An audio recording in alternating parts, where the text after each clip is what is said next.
name and position for us, please? Yeah, my name is Victor Harris, the Spirit of Fire, Chief of the Mandingo Warriors. All right, Big Chief Victor Harris of the Mandingo Warriors. So, Chief, we have a few questions for you today. We want to talk to you. We know this is going to be the 59th year and you're going to be retiring, correct? Right, that's right. So, tell us a little bit about your 59 years, just your whole timing participating in the culture. Well, From the beginning. from the beginning, I'm going to say this. I'm born into the culture. That's the beginning, right? And so I lived in the neighborhood in the 7th Ward, right around the corner from my chief, Tootie Montana house, which he was on Villery and I was on the next street right around the corner from him as a child. From 5, 6, 7, 8, 9 years old, we followed the Mardi Gras Indians everywhere they went. I mean, when feathers fall on the ground or bees fall on the ground, I would pick it up. I was so proud to say I have something from the Mardi Gras Indian. So throughout my whole life, I've been following the Yellow Pocahontas my whole entire life. And by the time I reached 15, that's when I first started massing Mardi Gras Indian. Melvin Reed, they call him Left. He's the first one who taught me how to sew. He's the only one who taught me how to sew, really, And I used to just sit around and he said, you got to stop sitting around, man. You got to do something. He said, cut some papers out, cut this out, do something, thread the needle. You cannot just sit around the table when Mardi Gras Indians are sewing. So I learned how to start threading needle, cutting out thing, cardboard. He said, you've been sitting here a long time, man. He said, you've been coming around long enough. It's time for you to learn how to sew. So he showed me how to sew, right? He picked up a little piece of cardboard. He drew a circle. He drew a square box, a rectangle, and a straight line. And so he showed me where to put the needle at the end of everything, where you have to start from the beginning. The circle, the rectangle, the line, the square. And so, that's where I started at doing those things like that. And he would check it out because, teacher got to check out your homework. And he said, yeah, well, you did pretty good. He said, but you need to, make sure you pull it a little tighter. And, you did good. And so I sewed for a long time for many other people. And then I said, well, I wanted to mass. Okay, yeah, well, it's time for me to start massing now.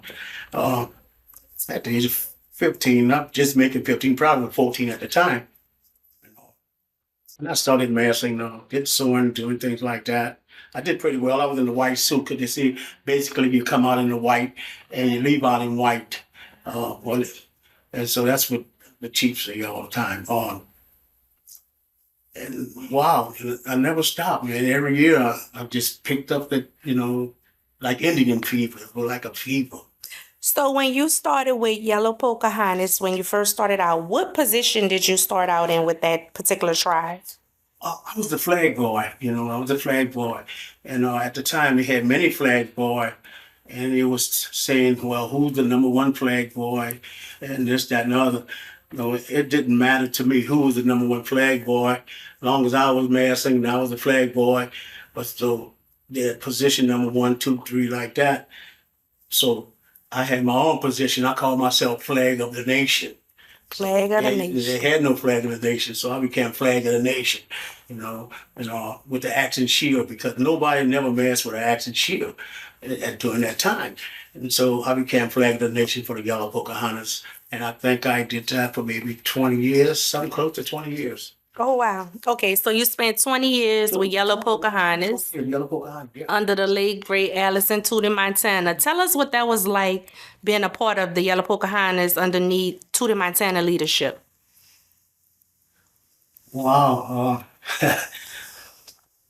It was, wow, I thought that was one of the beautiful things in my life, one of the most powerful moments in my time, or being able to say, well, I'm a Yellow Pocahontas and I'm in a position where I'm supposed to protect the chief, because you have a right-hand man and a left-hand man, a flag boy and a spy boy, and that's the toughest warriors that the chief have going, so nobody get to that chief. They have to pay at that spy and that flag boy. And believe me, it's just like a football game. If I'm blocking for my chief, I'm not letting you come in there. You know what I'm saying? So, and it was a proud moment for me to see that I was a yellow Pocahontas protecting my chief. Wonderful, wonderful, Chief. So you say you spent about 20 years with Yellow Pocahontas. What year around did you decide to part with the tribe and start your own? Well, I never parted with the tribe. There was no problem with the tribe. You know, something happened and they claimed that I'd done something wrong. And, you know, I don't want to go through all the details because I love my members of my tribe and I don't have no problem saying this and that. But, you know, it was something that was said about me that wasn't true. I was falsely accused of things. So I'm just saying in 1984. And I'm only saying that because I never departed from the tribe. See, I'm a yellow Pocahontas the rest of my life. Die yellow Pocahontas, but I'm Fayaya right now, Chief of the Mandingo Warrior. It was 1984. Okay, 1984.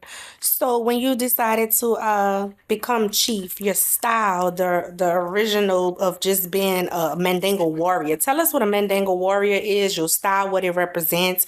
Where did you get the idea? Because there's no one like you in the mask. The power of the mask that you have has been a big influence on the culture, and no one else does that mask like you do. So tell us about the Mandingo warrior. Well, that part of living in society, realizing how blacks were being treated in New Orleans, mistreated, and things of that nature. And they had a white guy had asked me one time, "Can I ask you a question?" I said, "Sure. What is it?" He said, "You know," he said, "I thought you guys was really Indians," and that what struck me from that moment at that time as well. So that stuck with me. But the truth about the Mandingo Warriors, the African style, it came in after being deported from the tribe, the Yellow Pocahontas. So I was lost in the world because the Yellow Pocahontas was the only tribe I ever knew all my life. My sisters, my brothers, my friends, and relatives, everybody, the whole community, the whole neighborhood, Yellow Pocahontas. So once I got put out of the tribe, I became the spirit of Fayaya. But now I'm gonna tell that little story about Fayaya because I was so deeply hurting behind being, you know, put out the tribe or and without being there, they voted me out of the tribe. And that's what hurted me so much. And so I was lost in the world because that's all I knew was the Yellow Pocahontas. And when it came down to massing Mardi Gras Indian, well, if I'm out of a tribe, I'm no longer massing. I don't have a tribe anymore. So now I'm suffering inside my heart, you know what I'm saying? In my mind, my body, my soul, my spirit, everything was deteriorating. And you know, nobody wouldn't even want to talk to me because they said I'd done something wrong to the tribe or I sold the tribe out. So as it was getting closer and closer, you know, my heart was starting to hurt more and more and more because it's closer to Mardi Gras Carnival. And I just didn't know what to do, you know, and I felt so all alone. And during that time, I was going through all kind of changes, you know. I lost my father, you know, I departed from my children, mother, and a lot of things going wrong. It looked like everything was going down for me. And I was really suffering. So one day I said, one night I said to myself, oh, what I'm gonna do, you know, I said, well, you know, I went to this one, I went to that one, try to talk to everyone to get some advice about things. Nobody wouldn't give me no advice or talk to me about what I needed to know. And so one night I said to myself, you know, I never went to God. I said, I never went to my Lord. And so one night, all alone in the house by myself, uh, it was nighttime. I said, well, now it's time to go talk to God, you know, to the spirit. And so I said, well, the TV was on. So I said, man, you know, I need to turn on the TV. Talking to myself, turn off that television. The television don't need to be on. I mean, if I had music playing, turn off the music. Don't need to hear no music. If the refrigerator was humming, you could hear that humming sound in the refrigerator, you know. And I just pull a plug from the refrigerator. If the clock was ticking, I'm hearing tick, tick. I'm so keen in my ears because I'm getting to get ready to be in that spirit. And every particular sound that they had in the house, I made sure that there was no sound whatsoever. Even if there was a roach crawling on the floor, I could hear a roach crawling for stop the roach. I didn't want hear no sound whatsoever. That's how keen I was. I was into it because I knew I was going to my Lord. I didn't want to hear nothing. And at that moment, everything was quiet. I stood silent for a while. I turned off all of the lights. Recall being in my kitchen. And so I paused a minute and I said to myself, or not to myself, I said to the Lord, I said, God, I need you. I said, Lord, I need you badly because I'm suffering. And I asked the Lord, I said, why and how could something like this happen to me? I said, I need to know. And I said, well, God, please talk to me. Give me some answers so I can have understanding so I won't be hurting so much in my heart. And I'm saying this to God, and I'm serious. I don't know if I ever been that much into God in my whole entire life. I should be more deeply into Him more since that happened. And I said, Lord, please give me an answer. I need to know because I'm hurting, I'm suffering. Tell me why. How could something like this be? Why did they do this to me? I said, Lord, please talk to me. Tell me, Lord, what to do. So now I'm bothered. Since I didn't talk to God, seriously talk to God with all my heart and soul. And I'm looking for the Lord to talk back to me. Personally, like I'm talking, like I'm speaking now. Now, I wanted Him to speak to me like when he said Noah, and Noah looked up and said, who is that nature, right? So I really want His voice. I want to hear His voice to speak to me. And I paused and I waited. And there was no answer. So now I just didn't drop whatever little hope I had left.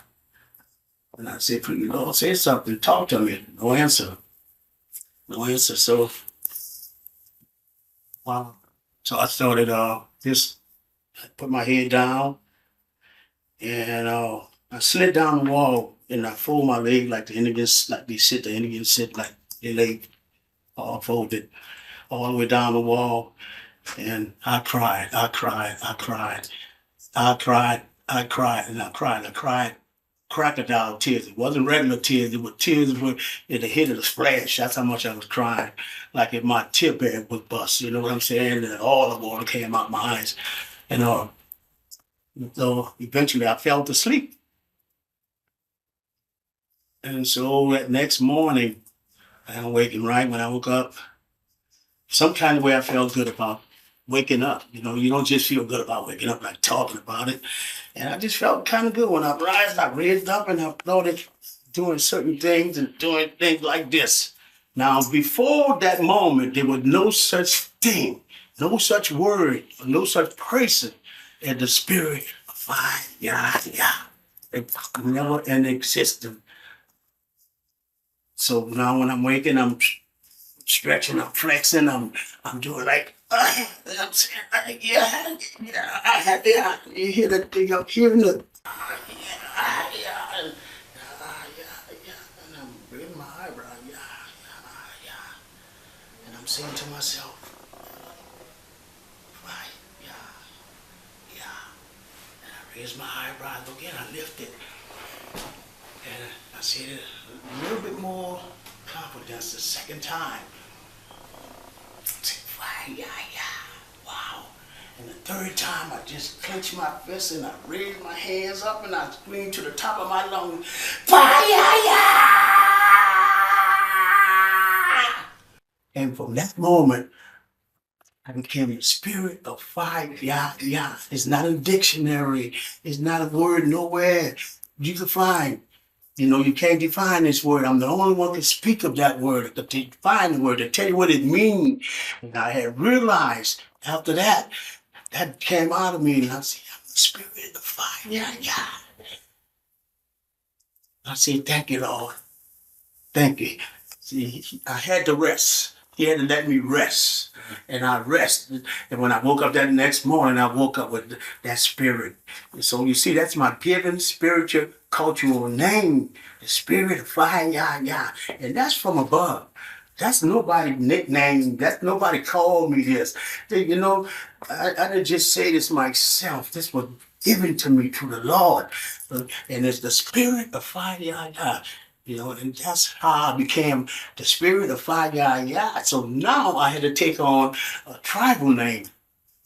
So, but I had to get a lot of people together because people thought I was crazy when I was going and saying I'm a mass. I want a mass. It was 2 months before Mardi Gras, right? Before Carnival. And people say, man, it's too late for you to do anything. You can't make no suit in 2 months. I said, look, please, just do what I ask you to do. And if you do what I ask you to do, that's all you can do. That's all I need you to do. That's all I want you to do. Or if I don't make it, well, you tried. And I hustle so many people there. But I have a huge family, man. I have a large family. My family is a tribe, you know. Like before my mother died, she lived to see 213 grandchildren. So you see, I have a tribe. I didn't need to worry about nothing else outside of that. And so, well, we just got to start sowing and sowing and sowing all around. Man, I had so many people, friends and relatives, sisters and brothers, nephews, nieces, in my house sewing until it was unbelievable to see all of these people was so divine working, man, for the same purpose. You know what I'm saying? And to see all these people having such a great time doing this for me, willingly having a great time putting this together, helping me out. That was one of the most wonderful moments of my entire life, of seeing anybody massing in my entire life. And people sitting down everywhere. 3 rooms, the kitchen, the bathroom, a hallway. Every room was full of people. And I had special people. I had people doing this. I had people doing that. Everybody was working on something. So this is how it happened. Everybody was doing something, you know, till the components came together like a tree line. You know, everybody working, doing something, had their own little part to do. And that's how we put that suit together, you know, in 2 months' time. And so now, you know, what's your tribe gonna be? I say, well, Mandingo. You know, Mandingo is warriors. And like dogs, you know, them packs of dogs, and they wild, they Mandingo. But you don't mess with Mandingo. They big, strong people. You know what I'm saying? Uh, I say, yeah, well, I'm a warrior because I want to take on an African name. Because actually, you know, we from the Congo. We from the Congo. People don't want to claim their origin. You know what I mean? And they put us in Cuba, and then put us here, and then put us in Brazil, then they put us all over the world. And some of our people don't want to claim to be who they really are. You see? So that's when people divide you, you conquer. And we've been divided, so that's why we are conquered today. You know? So that's the problem with us right now. Our culture, if we come together as one, we'll know who we are, you know, and where we're from. So that's how I got to be Mandingo warrior as well, you know, because of the racism and things of that nature. Well, you know what I'm saying? I'm a black man. Like Jane Brown say, I'm black and I'm proud. You know, so I'm taking on this race because that's my race, you know. And I don't want to identify with the Indians. They talk about the Indians in the tribe. My grandfather. Yeah, my grandmother was a part Indian as well. But how did that happen? It happened to the Indians and the black man getting together. And the black man took on what? A wife, right? If he made a with that Indian woman, well, of course, you're going to become part of that tribe. Your grandmother's going to become part of Indians. But before then, right? We talking about when they was on that slave ship. There was no Indians on the slave ship. All black people, all African people. So I'm identifying with that. That's our culture. our ancestors. That's what I'm identifying with. So that's how all that started with me taking on the mask, right? And because the power of the mask is when I wear that mask, when I'm out there, when I'm doing my thing and all the movements that you see I do, people be afraid because they can't see my eyes. They don't know what I'm thinking. They don't know what I'm gonna do because they can't see the expression. And that mask just frighten people. Wow. That's wonderful, Chief, after all of these years. Wow. That's an amazing story. So, with everything going on for us throughout the culture and all of your years participating, let's talk a little bit about your community service and duties to the culture and things you participated in, different programming you started, say like with Mr. Sylvester Francis, anything throughout the years as you chief or your Well, other there may not be positions. no ending to all of the things on my service because I am a servant. So a servant Amen. nothing never ends for a servant. Amen. That's what I do. I'm committed to that. That's what I'm doing. That's what the Lord gave me that power. He put that spirit in me to be able to serve. You know what I'm saying? When people could say, well, I'm a person that they listen to.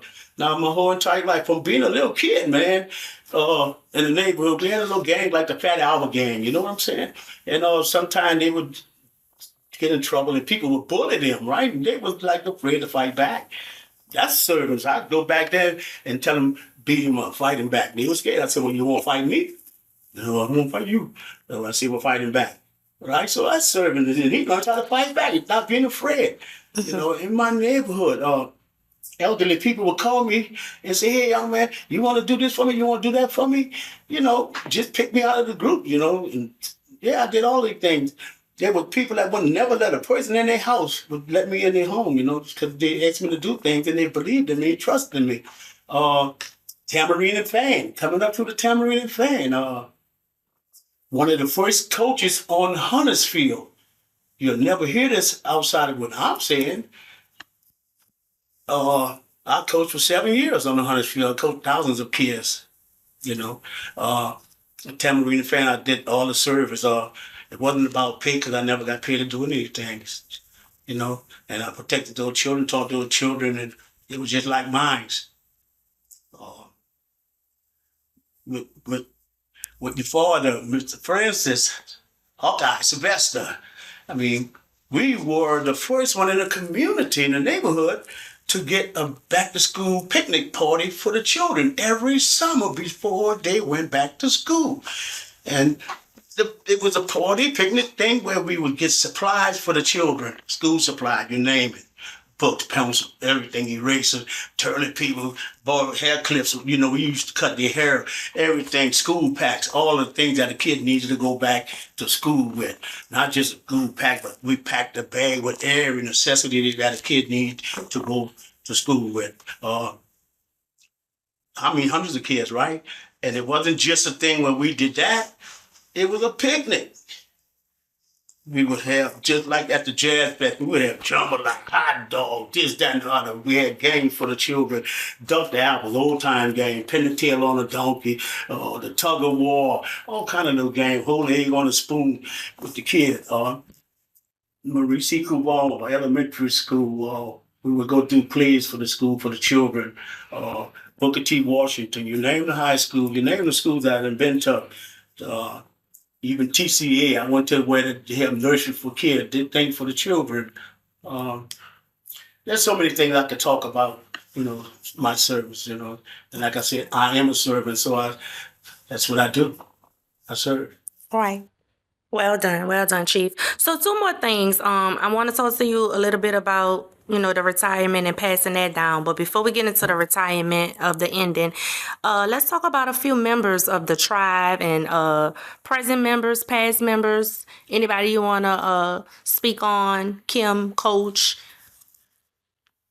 Yeah, well, this is one of the reasons why I'm departing from the Massing too as well.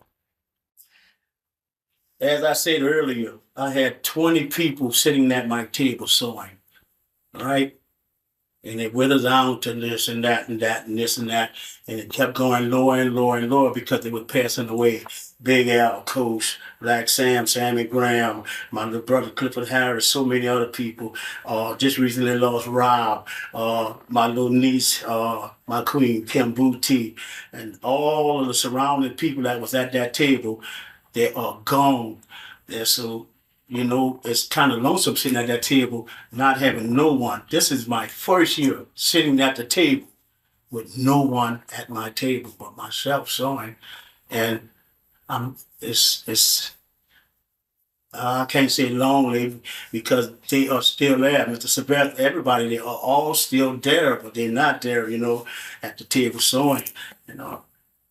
And it's hard to say you don't have these people with you anymore, and it is kind of lonesome just sitting there, and it's not any fun anymore, like talking about it. Uh, and that's one part of the reason why I'm retiring anyway. But like I said, it's the fifth coming of the beginning of the ending of the spirit of fire, as well as my retirement have part to do with that too. But like I said, the neighborhood is not the same. People where we once lived in the neighborhood for generation after generation is no longer in those neighborhoods no more.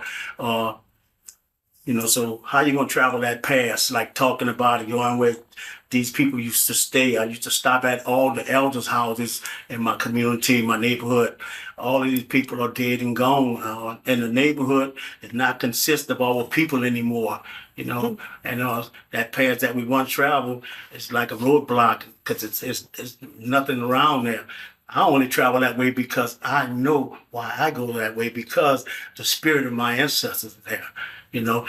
There are white people living in the neighborhood. They once would dare come in and have taken over all our land, and and when I go around that way and stop at that particular house, they wondering why I'm stopping in front of their door. Because my ancestors used to live right here, for generations after generation, and so that past is not there anymore. So a lot of things are changing. So I don't know how the culture gonna sustain, or like originally, like in the community where it's born in the neighborhood, because there's no more neighborhood. All those places and people once lived there, like I said, are gone. So, and I don't know whether we're gonna become commercial. Where we might lose the culture, the true spirit of the culture. And this is all we have left to claim, and that's our own. And it seems like more people are taking it over. We don't have organizations to say, well, we just a culture organization. And if funding's gonna come in, why the funding don't come into the culture organization? Why doesn't it go outside the organization where other people claim the culture and provide for us? And the reason for them getting those funds is from us, because of us. And we just getting a little of nothing. I gotta be thankful for people doing things. I'm not saying I'm not thankful for little things that they do, grants, this, that, and the other, but we must learn to get our own. See what I'm saying? Because we are the culture. We are the culture, and we should be able to receive more than what we're getting. That's right, Chief. Nick, you have anything to elaborate on that? I know you like to speak on that topic. What are some possible ideas or solutions to help us build toward having our own infrastructure where the dollar is staying in the community longer, we able to provide for culture bearers and community leaders in a way that is independent, self-reliant. We are doing this on our own. We don't gotta have a hand up. We don't need this and that. We're doing it on our own. How can we get that? First, we have to have a cause. And if you have a cause, then you can start from there. And then you have to start supporting the cause. And there's no problem from that point on. I say something like this. Check this idea I have. If you have the Black Men's of America Association, right?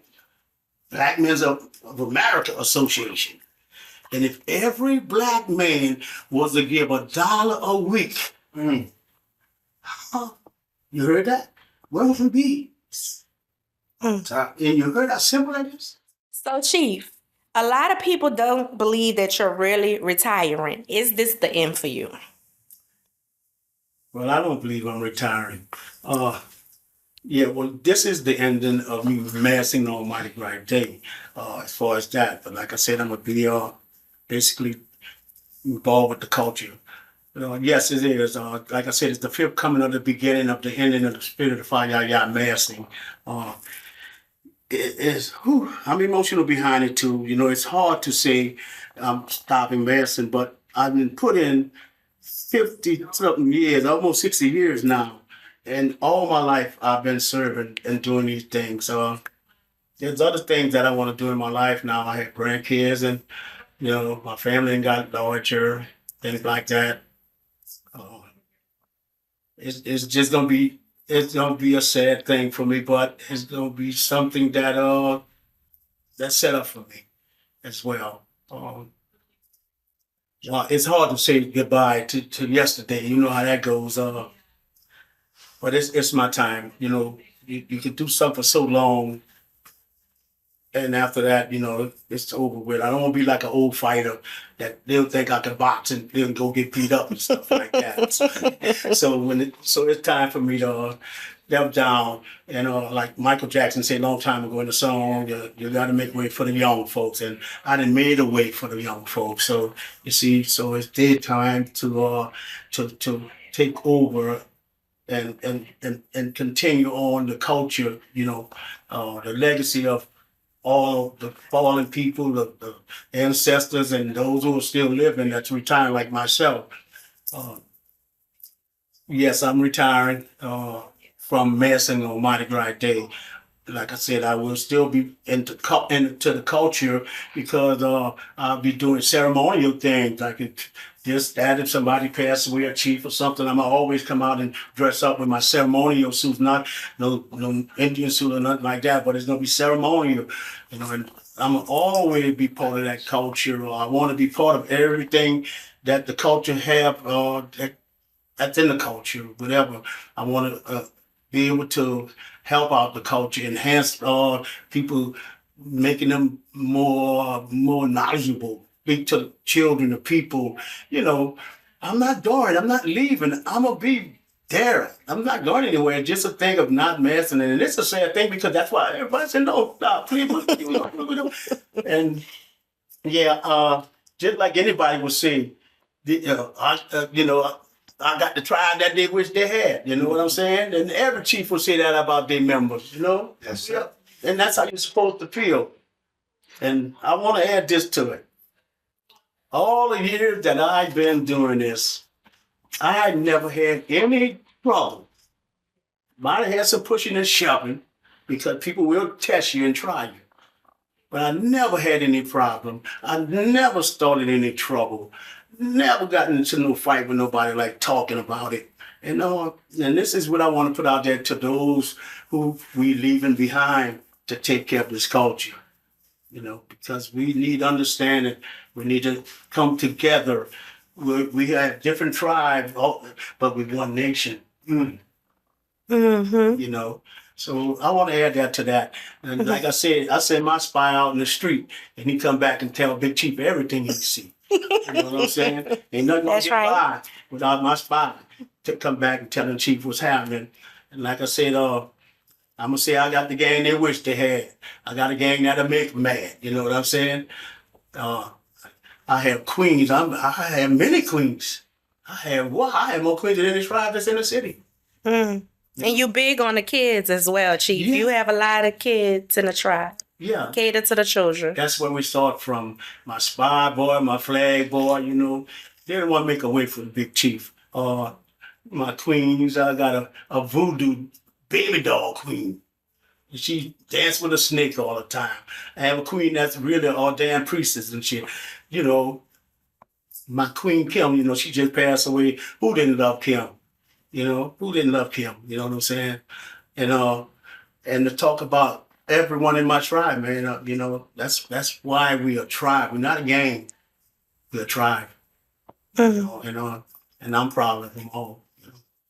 Thank you, Chief. Thank you. Thank you. Although I haven't married in years, I'm a part of the tribe to the day I die. And I just want to give you your flowers today. Bless you. Thank you for 59 years. Thank you for coming out and doing this interview with us. We appreciate it. We wish you well on your journey. Maybe you can just have some time with the family and travel. Well, thank you for having me, but I'm going to tell you like this, the spirit of never. That's right. Thank you.